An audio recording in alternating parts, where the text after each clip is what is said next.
Good journey, everyone. Welcome to Space Oats Live, a Star Wars podcast. I am the Crucial Crew member, Jay, and we got a lot to talk about this week. Um, First off, it's kind of a bittersweet week, right? Um, Especially for those of us that are Star Cruiser fans. As of tomorrow, the last boarding will take place on the Star Wars Galactic Star Cruiser. I know a bunch of people that were on this cruise currently that they are pretty much now kind of finishing up their night, finishing up their cruise. Kind of crazy. And got one more to go. Check in tomorrow, and then Saturday, the last disembarkation will be for Star Wars Galactic Star Cruiser. I know a lot of people are in town. At least they did the cruiser a couple days ago. Maybe they're going to be doing the last cruise, and we are going to be doing an amazing muster meetup with Hoth, Heroes of the Halcyon. So really looking forward to that on Saturday night, seeing passengers from way back when and from current and just catching up, sharing stories about Star Cruiser. That's going to be a really cool, amazing thing, and I hope that continues. I hope we continue to do that, get together, talk about Star Cruiser, all that good stuff. So, yeah, I'll be there. I'll be there if you're going to be there, and I hope to see you if that's the case. But to Buite, to the last Star Cruiser voyage that will be boarding tomorrow.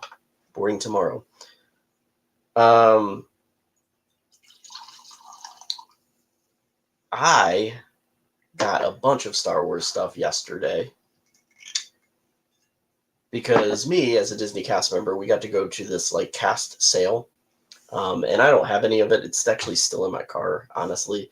But I got so much Star Wars stuff. I actually bought a second of the first generation Cal Kestis lightsaber for really cheap, so that I can have the double bladed.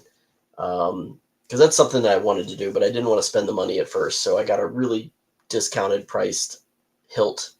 I also got the Plo Koon Legacy lightsaber hilt. I don't know if I mentioned it before, but somebody actually gifted me the Rey Skywalker, not her new lightsaber, but basically Anakin's and Luke's lightsaber, basically, that she used in The Force Awakens, Last Jedi, and Rise of Skywalker up until the end. So I have that lightsaber as well. So I've gotten a lot of Legacy lightsabers lately. I also got a lot of my leftover Star Wars Celebration merch from London. I'm actually wearing one of the shirts now. You can't really see it with this camera view. Let me see if I can't change. Maybe the other view might be able to see it a little bit. No, that didn't really do any better. But that does have a little bit clearer of a picture anyway. But I'll kind of sit up a little bit here. It's R2-D2 with the lightsaber shooting out the top, which is from Return. So it's a Return of the Jedi anniversary one as well. But I also got the Star Wars Celebration general T-shirt that has the Death Star and the Millennium Falcon and all the ships kind of flying down, and you see the cityscape of London, which was kind of like all the posters for Star Wars Celebration London. So I thought that was a pretty cool T-shirt, so I bought that one. It wasn't available at Celebration by the time I got to the store, but I was able to pick it up in the store following the visit, basically the last chance store. Also picked up this because I didn't want to travel with this at home, but this is the Max Rebo Band plushie set that I was able to pick up with Cy Snoodles, Max Rebo, and Droopy McCool, which, yeah, I'm really happy about this one. So I don't know where I'm going to put it, honestly. I got my wife the Daughters of Ferrix shirt, and then also I ended up getting this was kind of her idea too, which was kind of surprised me. But the teacup set, because I didn't want to travel with that either. But so the teacup set, just to kind of show you, has it's the blue. It does say Star Wars Celebration on it, Europe, and it's got some Return of the Jedi art on it, which is pretty cool.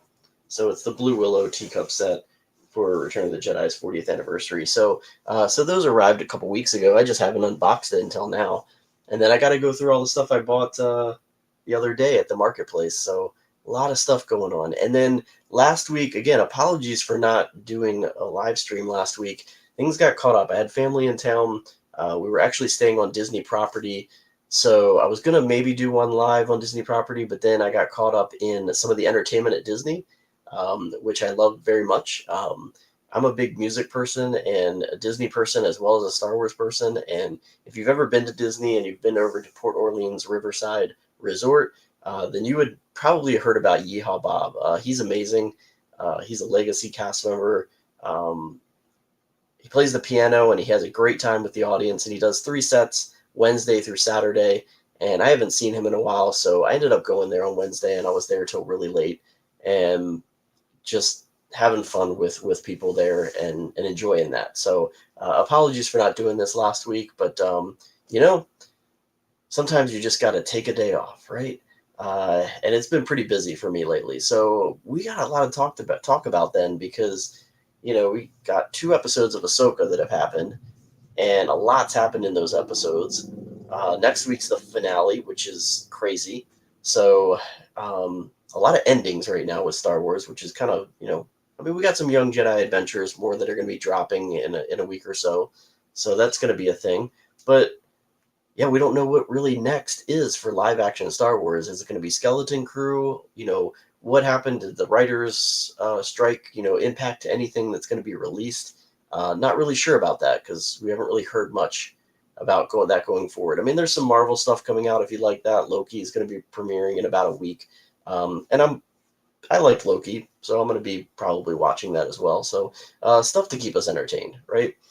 But let's actually do a little bit of today in Star Wars. Why don't we? Because this was something that happened back in 1986. And we kind of talk about things ending with Star Wars, and some of us remember those dark days, right, where there wasn't much going on. After Return of the Jedi, we didn't have much of Star Wars at all, and what came out was really not that great of entertainment.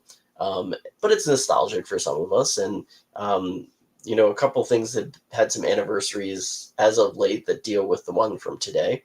So September 27th, 1986, was the Ewoks animated series. The second season episode, which was the Reish, aired on ABC for the first time. And if you remember this episode, it was really, really crazy. It was a one story. Usually they did like a 2-parter every week, but this one was one full story. So it was a full half hour of just one story from the Ewoks. And it basically told the story of a tree that, well, it wasn't really a tree. And Wicket, wanted this hood for this festival that was coming up, and he was looking for a costume, and there was a gold hood, and he took it off, and basically the hood was basically a spell on the tree, because the tree was actually a monster. So and then that's where the story went on. So with Wicket and Nisha and Tebow, and I forget the other one's name, but second season was a little bit lighter and cornier than the first season, geared more towards kids' stories and not more the Star Wars fans.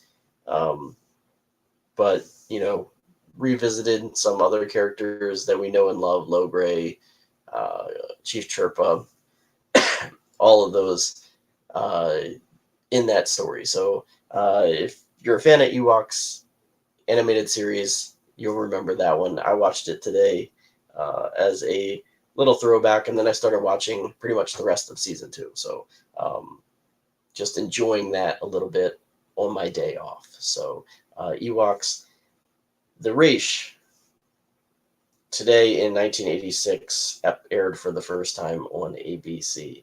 Again, ABC having very much ties with Lucasfilm and Disney, just pretty much forever. It's kind of funny how that happens, how all of that kind of ties together and then comes back. As well as today in Star Wars, there was a couple other things that happened today that I kind of just saw a little while ago. A couple of people that were born today. I didn't realize that they shared birthdays, but we have had Garrick Hogan. Dennis Lawson was born today in 1947. Garrick Hogan was born today in 1939. Scott Lawrence, which he was the voice of Darth Vader in video games. He was born in 1963. And then Kerry Hiroyuki Tagawa was born in 1950. He was in Rebels. It was Ulrich Wren. So Sabine's father. So that was a lot of Star Wars birthdays today. Pretty awesome there. So yeah, let's go ahead and start talking about Ahsoka. Let's go back to 2 weeks ago. Let's go far back to 2 weeks ago to the episode Far Away. And man, I actually really love this title, by the way. The title was great, and I loved how they set up the episode with the title, kind of starting off with Ahsoka and Huyang in the Purgle, still traveling in light speed to Peridia, to the galaxy far away, that's where they were hoping they were going. They were really knowing if they were going to go there or not. It was kind of a guessing game there, which we didn't know what was going to happen with that. But I love how they set up the title with that. Huyang basically started to talk about some of the stories that he used to tell the younglings. Ahsoka kind of bringing that up, and almost like the history of, which kind of reminded me of the history of the world, the way they were saying it, history of the world, part 1, part 2, part 1 being my favorite. But it was history of the galaxy, part 1, part 2, part 3, which was, I don't know if that was an intentional throwback to Mel Brooks, but it felt like it to me.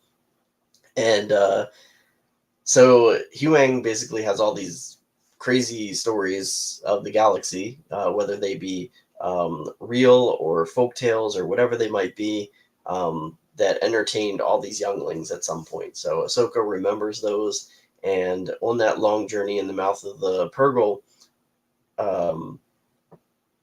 she finally gives in and she says, "Why don't you tell me one of those stories?" And she says, "Your pick." And he says, "All right, then." He starts off the story by uttering the dialogue that we've never actually heard spoken, but we've read so many times in the front of Star Wars movies. That being "A long time ago in a galaxy far away." Which, just to hear that on screen spoken,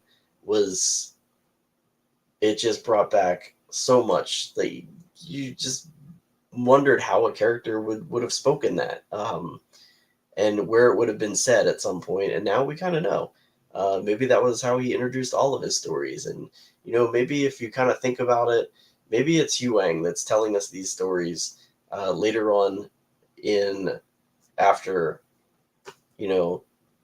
in the future of the galaxy, because this is a long time ago in a galaxy far away. And who knows? Maybe Huyang survives it all, and maybe he is the one telling these stories and bringing these stories about to us, which is an interesting thought to think about it. But I like that thought. I don't know if that's what came to mind to you, if you thought about that. But yeah, and then it goes right to the introduction, the title, which was Far Away. And of course, now we know that we're going to another galaxy far away from the galaxy that we've all grown up with. So going to Peridia. So we actually get to see this new planet in a new galaxy for the first time, this planet of Peridia. We know that the Eye of Sion arrives there Basically, uh, very haunting place, kind of a graveyard of Purgles where they go to die, which is kind of interesting. And then we also get to meet and see who actually, what Peridia was, basically the home to the Dathomiri, which, this is still a place where it's very haunting, where these witches of Dathomir actually dwell still. Um, and we meet the Great Mothers, basically a trio of these Night Sister witches, um, witches who Morgan Elsbeth is communing with. Obviously, it sounds like they sent her this vision of how to get there, and this is how she figured it out, which is really an interesting part of the story that we learn a little bit more about that. Um, and then, of course, obviously, they're not alone because we know that Thrawn's there as well.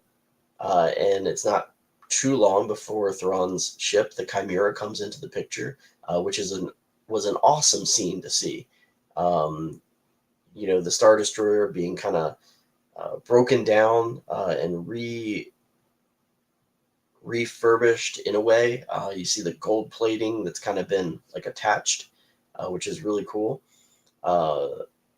The kiss like tattoo on the bottom of the Chimera, which is really awesome to be able to see that Star Destroyer in real life, was just in live action was amazing.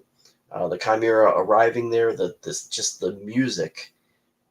music was so intense. Thrawn's introduction music, just it was so haunting and so great. I loved it.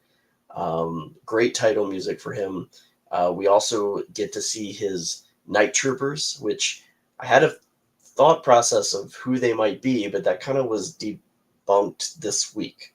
So I'll talk about that in a little bit. But the Night Brothers, we meet this captain of the Night Brothers, which is Enoch, with this really weird looking face over top of the trooper helmet. And don't know if, I don't think he's going to turn out to be anybody because obviously he was a trooper of some sort with Thrawn. Um, I don't think that there's going to be any weird reveal of who he is. But yeah, so he's got this legion of night troopers. They're all chanting his name, Thrawn, Thrawn, Thrawn, which is so cool. What a great first impression of Thrawn to the Ahsoka series.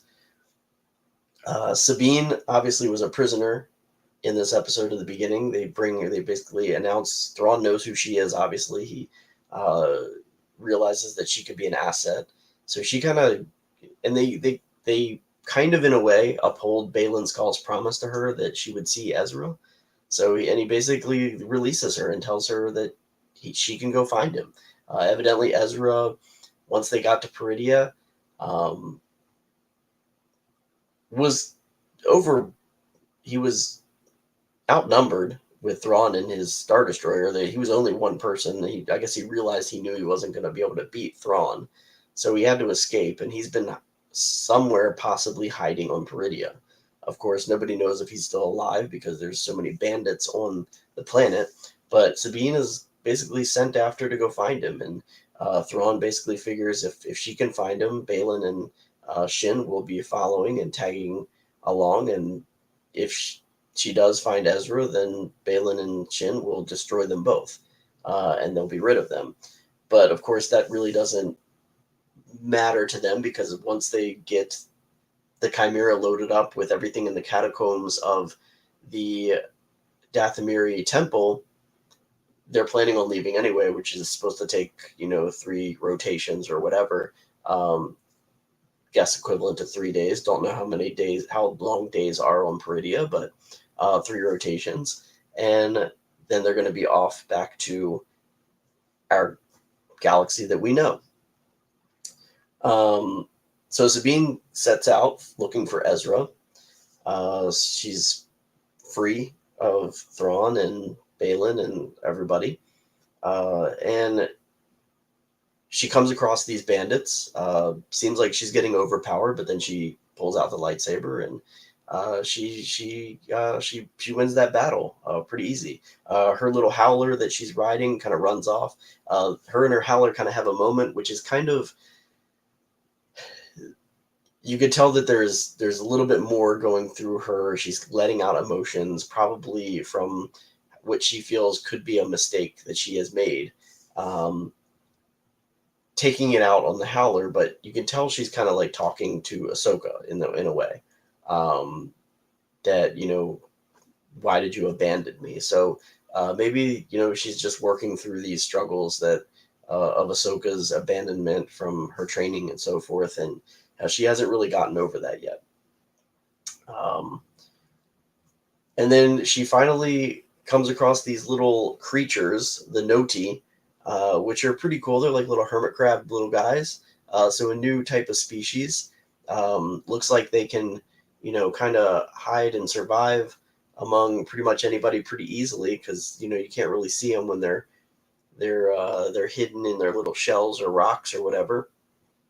But they know Ezra, and they take Sabine to him, and we get to see him for the first time, and a lot of really cool responses to him. Um, he is really looking like a nomad of the planet. Very, his garments, everything, a lot changed from the last time we've seen Ezra in animated form, and his costume and so forth. But kind of befriending these little Notis, kind of in the way that Leia befriended the Ewoks.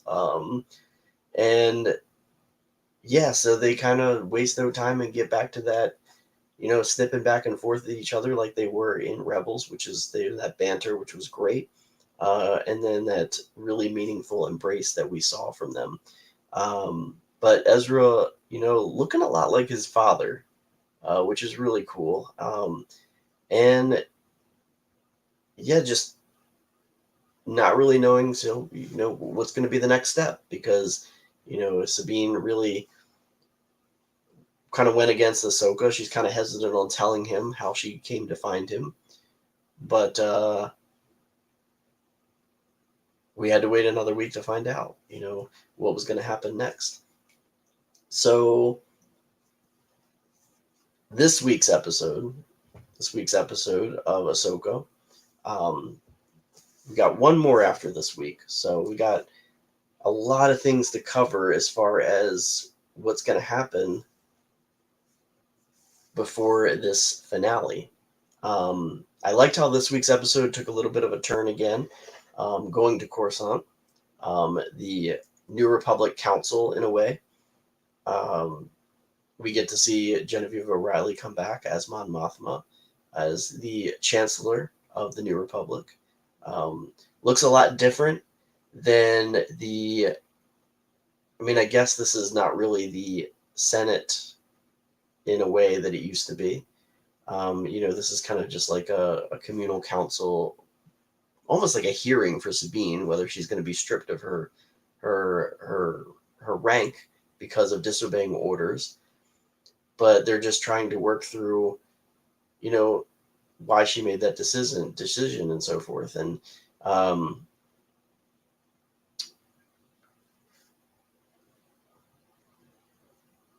I can't remember the senator's name, but Kaz from the Resistance, his father, who kind of a jerk the last time we saw him. Again, being that, we've not seen anything, so how do we believe what you're saying? Kind of being doubtful, really against everything that she's been saying. Captain Teva comes in as well. Chopper's there. Captain Teva comes in. He kind of shakes his head when he walks in, like somebody's not coming. We don't really understand what that is until a little bit later, and then we kind of find out who it was that maybe been trying to get there, but it worked into an amazing cameo that I'm sure everybody was shocked with, but everybody loved. I know I did. It was probably one of the best things in this episode, and it had a lot of meaning and depth as far as that episode, or that part of the episode. So none other than C-3PO walks in, which was a shock. I don't think anybody it's funny how this was not. I love how they're able to keep things under wrap, and we don't know, what's going to happen. But it was so great to see him, hear him, kind of hear why he's there, because he's there on behalf of General or Senator Organa, which is really awesome because, we heard in that one episode that Senator Organa was trying to stall the New Republic as far as why Hera was on this mission. And now we're seeing that she's totally backing Hera. And C-3PO, comes in basically to save the day in a way for Hera. Basically providing that she is it was sanctioned by Leia as far as the Defense Council, which is really cool to hear all that. So talk about that chamber of people. The coloring was really, I love the coloring. It's just like the pastel coloring, the reds and the blues and just everything together. Very earthy tones. The costumes were just amazing. I was a really big fan of that scene. Was a lot of fun. It had a lot of interesting political government story, which we kind of have been getting, diving into with Andor in the series. And I would actually love to see, a series based on the New Republic. And again, something non-Jedi related, something like Andor, but maybe set in the New Republic age. If it was a series, that would be really cool. It could be something along the lines of Rogue Squadron type of thing, but because that's kind of like what Andor was. And you can go back and you can have, these types of scenes that we've seen with Chancellor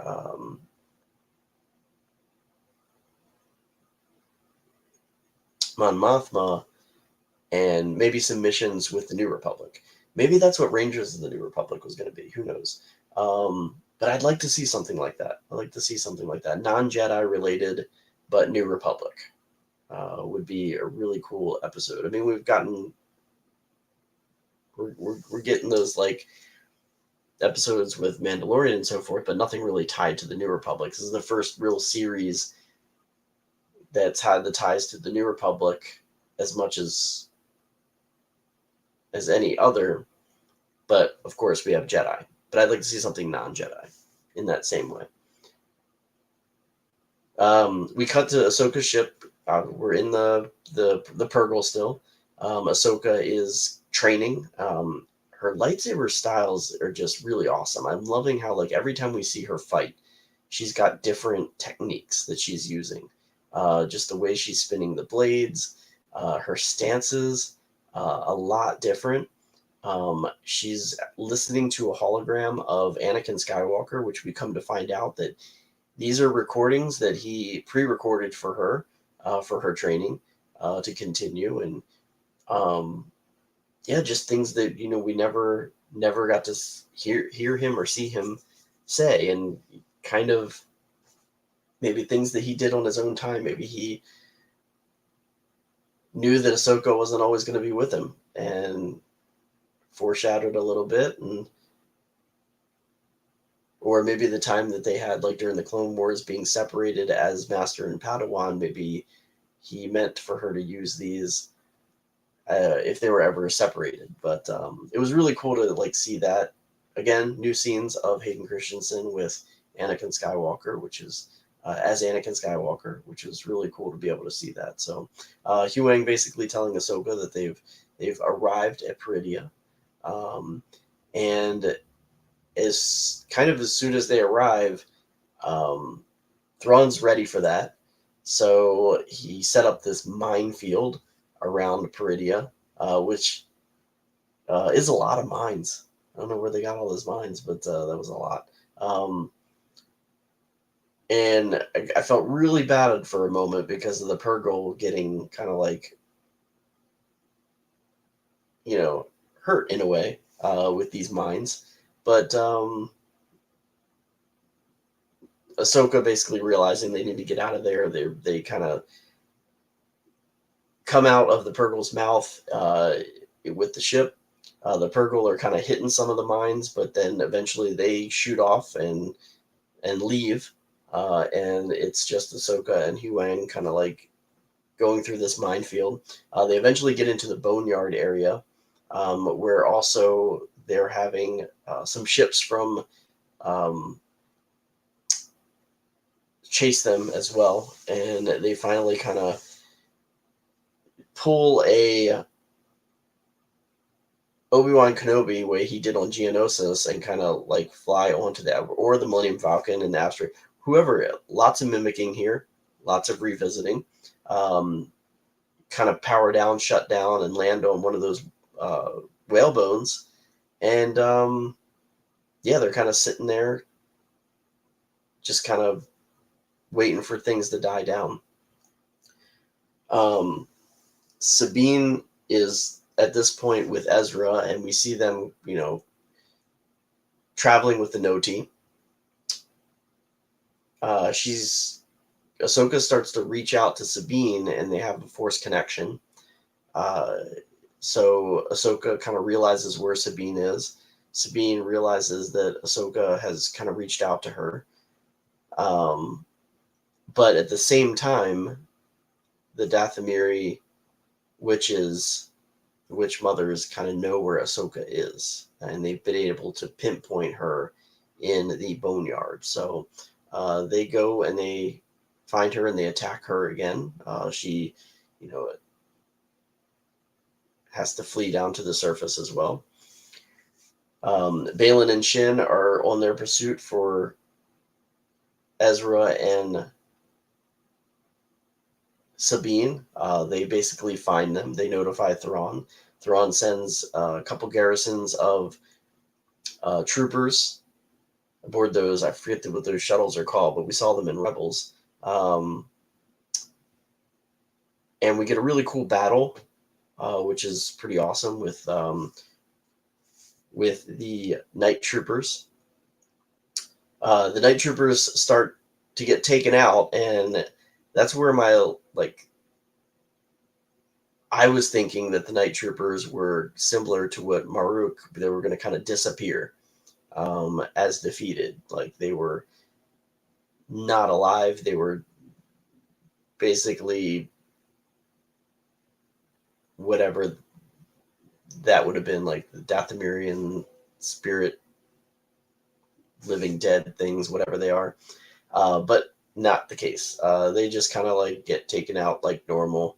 No like disappearing into nothing that we saw from Mark, the Inquisitor, in the one episode. So I guess they're just regular people. But Baylan sends Shin down to assist, and he doesn't go. Basically almost kind of announcing that he's parting ways at this point, which is kind of interesting that he does this. And I thought that this was going to be a turning point for Shin, almost feeling that abandonment. But I don't know what that's going to do to her character. It almost seemed like she was going to maybe...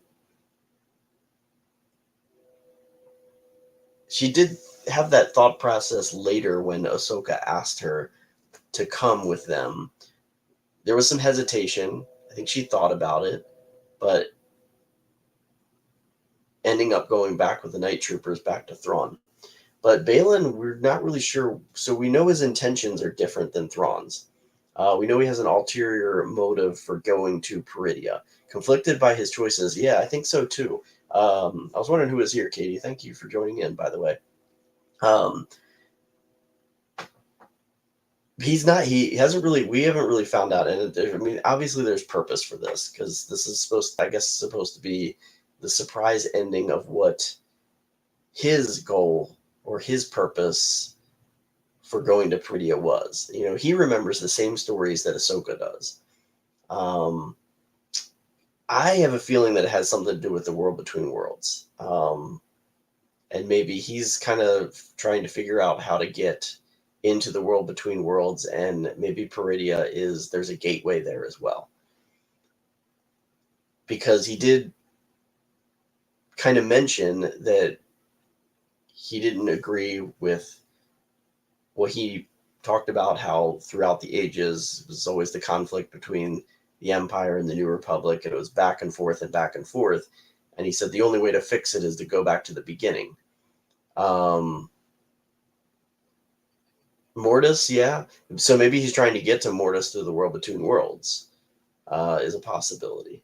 But I have a feeling it's the world between worlds that he's trying to get to, because he's talking about going back to the beginning, and maybe he's, in effect being time travel. So,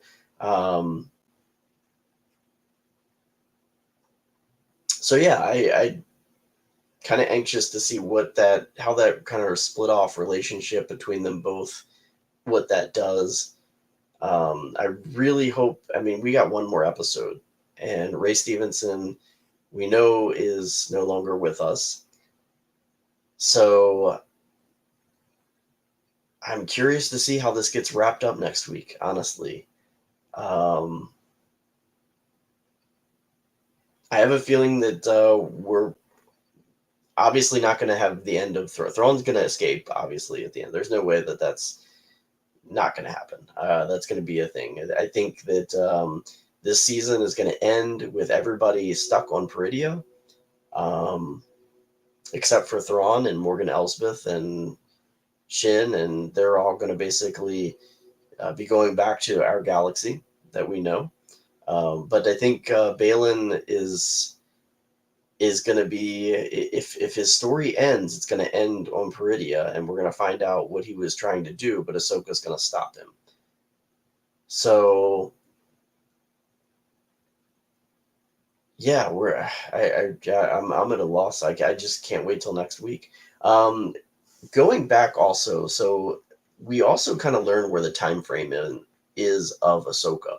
My thoughts originally were that this was actually before season 3 of The Mandalorian, but it was pretty much confirmed that this is actually the latest in the timeline of anything Star Wars. So this is actually happening after Mandalorian season 3, which I did not think was the case. So at this point in time, Ahsoka's already met Luke Skywalker, which is kind of interesting that she's met him, and he's not assisting with this, or she didn't go to him as far as for his help. It's kind of weird that this is where this is taking place, that she's had this conversation with Luke. She knows Luke, but yet she's still kind of going out on this as, in this solo mission. So that was kind of like a weird revelation that I thought this series took place a little bit earlier, kind of around the same time as The Mandalorian season, like in between season 2, around the Book of Boba Fett time frame, but before she actually met with Luke. But we know that it's after Mandalorian season 3, because they talk about the Battle of Mandalore, especially with Sabine. So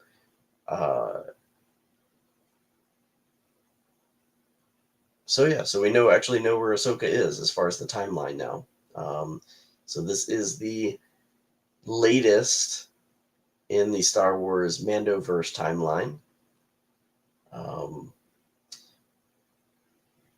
Kind of looking at, I got it on in the background right now, and I'm looking at the whole scene with Baylan and Shin and the kind of the Marauders when they're finding Ezra and Sabine, and it just looks so Game of Thrones-ish. With them riding the howlers and so forth. But yeah, great episode. We got so many questions, so many answers that need to be, I don't think they need to be answered, but at least the Balin stuff, I really hope it was able to get wrapped up in a way that it's a satisfying ending for Ray Stevenson's character, and they don't have to worry about somehow writing his character out before next season or wherever Ahsoka's going to end up. And I just hope we have a conclusion. I hope they don't have to like recast him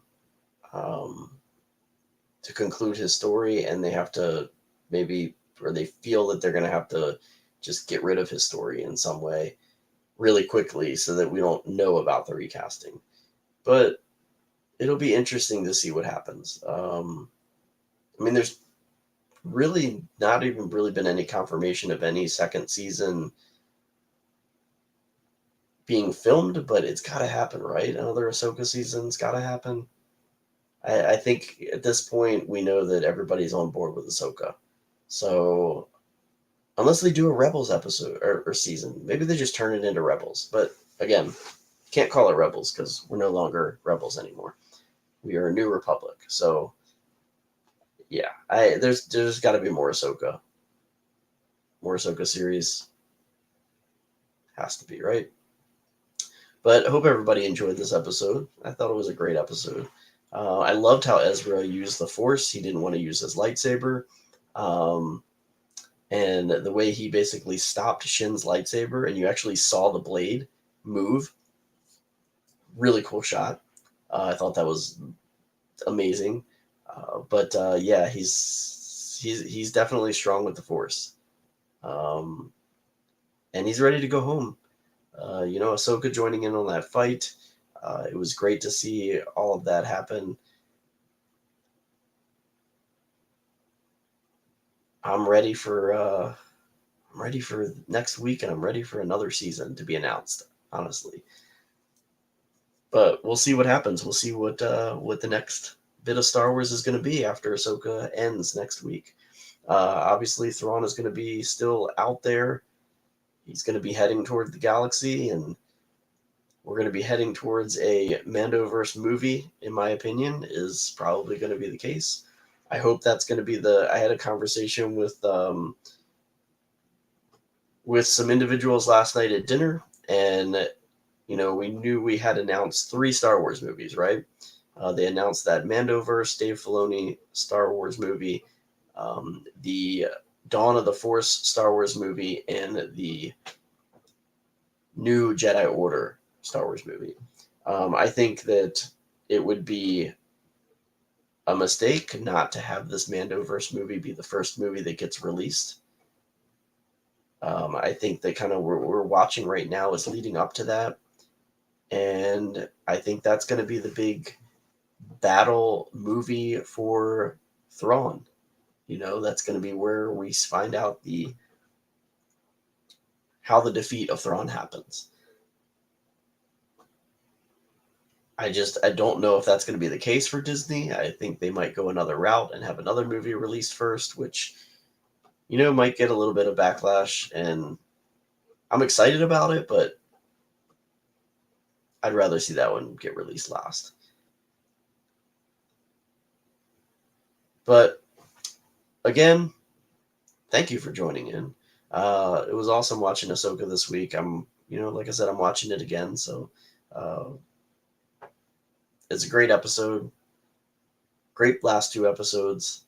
Had a lot of fun this past week. Got to hang out with some Star Cruiser people, and more of that going to be happening for the rest of the week, especially on Saturday. Can't wait to be at that muster meetup again to celebrate Star Wars Galactic Star Cruiser. One last voyage boarding tomorrow. To anyone who's going on that voyage, may the stars light your way. And I really don't want to talk about Star Cruiser too much because it's sad. It's sad, but we all got to do it, right? Those of you that got to do it, cherish that memory. It was something that a lot of people didn't get to do, and it was amazing. I got to do it in 2 different capacities. I got to actually live it every day, work it every day, and then I actually got to do it as a passenger, which was amazing. So glad I got to do that. And I hope something comes about. I hope something comes about with that place, and we can get back there in some capacity and just share good times together on that amazing ship. So until next week, 2 voyages. That's awesome. Wish I could have did one more. Until next week, follow me on Instagram. You know I do my Today in Star Wars. Trying to do a little bit of better job at that. Live usually every day, Thursday through Monday at 2 o'clock p.m. Eastern Standard Time. Might skip it on Saturday because Saturday I'm going to the muster. So you'll probably see posts from that. So, but follow me on Instagram. My Instagram handle is The Crucial Crew Member. You'll see posts of Star Wars, Disney, all sorts of stuff.